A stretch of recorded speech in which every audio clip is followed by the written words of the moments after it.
we're going to talk about installing Windows XP. So once you have your machine with no OS operating system installed, you would go ahead and put the disk in and power the machine, make sure the BIOS is set to boot off a CD, and then you're going to see that hit any key to go boot off a DVD or CD. Once you do that, you're going to see the blue screen that's going to start loading. Here you're going to see that we're now in the process of starting up Windows. Alright, so now we're at our first setup option here. We're going to go ahead and click continue. So we have an example here, option number 2, to repair Windows XP install using the recovery console. So if you already had installed Windows and you need to go into command line to do repairs, you could use the installation CD to do that, and you would choose ours. We're going to hit continue. We're going to hit enter to continue, and then here you have your license agreement. So we can scroll down and then F8, and then here we can create a partition. So this is like our classic F disk. So you can go and hit install. It'll take the full disk. You can click C. You can create the partition. So the minimum is 8 meg, and the maximum is your hard drive. So you can type what you want. So I'm just going to leave the default. Hit enter, and then here you're going to see that it's created the partition. So we're going to go ahead and hit enter to install on that partition. So if we have multiple partitions, you'd select which one you want to install it on. And then here you have choice of using partition using NTFS quick or using the full. That's just basically the format. It's going to do quick format versus a full format. So this is a fresh drive. I'm going to use quick. And now you can see now Windows is now formatting the hard drive and getting it ready to start installing the files on it.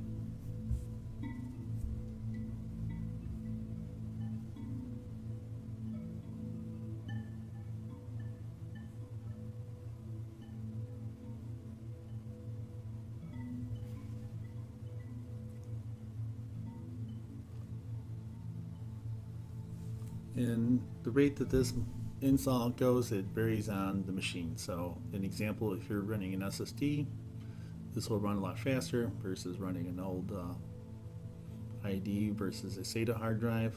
So the time that this takes varies on processor.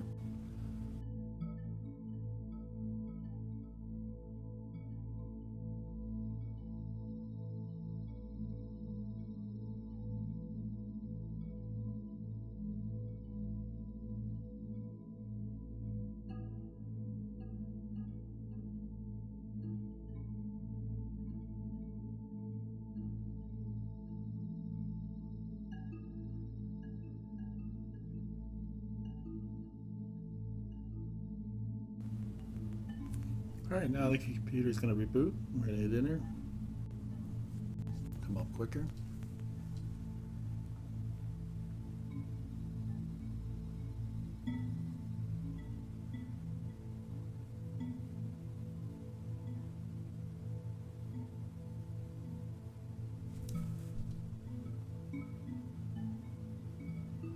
So now we essentially have another 40 minutes.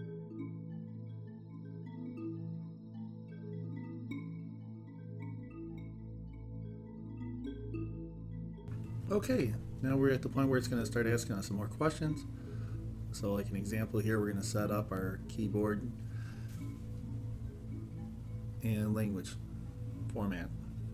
So by default, this is going to be for the US, depending on where you live and the OS CD you have. So by default, if you're in the US, this is the default settings. We're going to go ahead and say OK. And we're going to go ahead and hit next.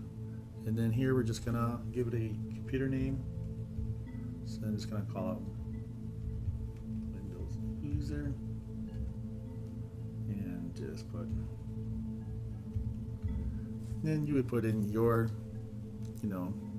your business, your company, its name and stuff like that. So in our case, I'm just going to put this. And then here you would put in your CD key that you'd have.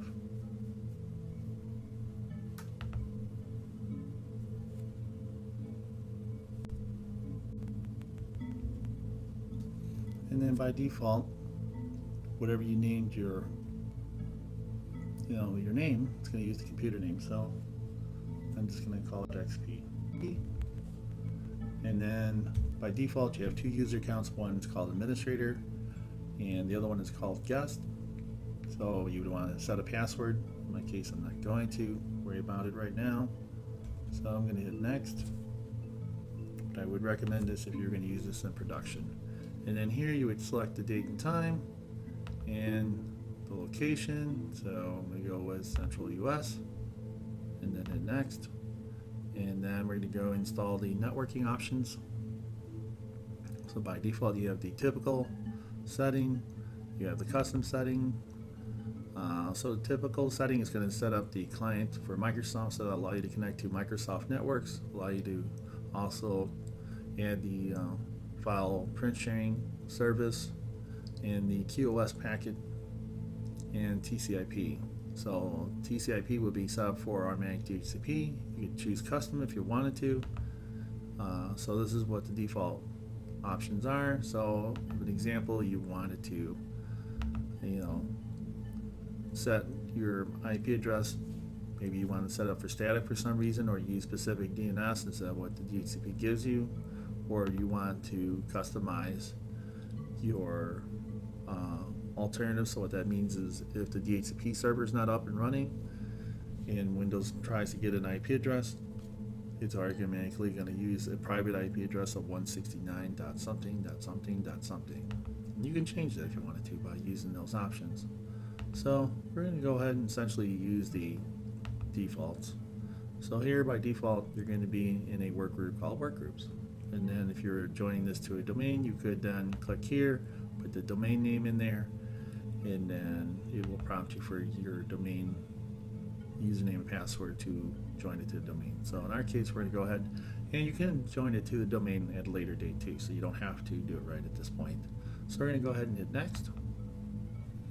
And now it's going to finish installing Windows. So now, out of the 5 dots, we've completed 3 of them on our 4th one. So we're on our way of being almost done.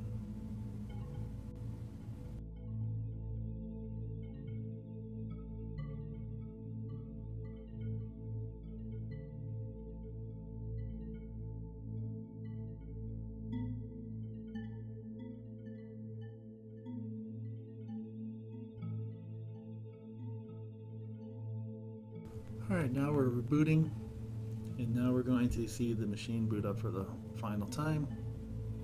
So this is pretty much at the finishing stage. So here, Windows XP is going to attempt to give us better video, and then it's going to give you by default, if the video thinks doesn't work, it will revert back after X amount of seconds. So if you don't want it to revert back, you have to hit OK, and now it'll finish booting up.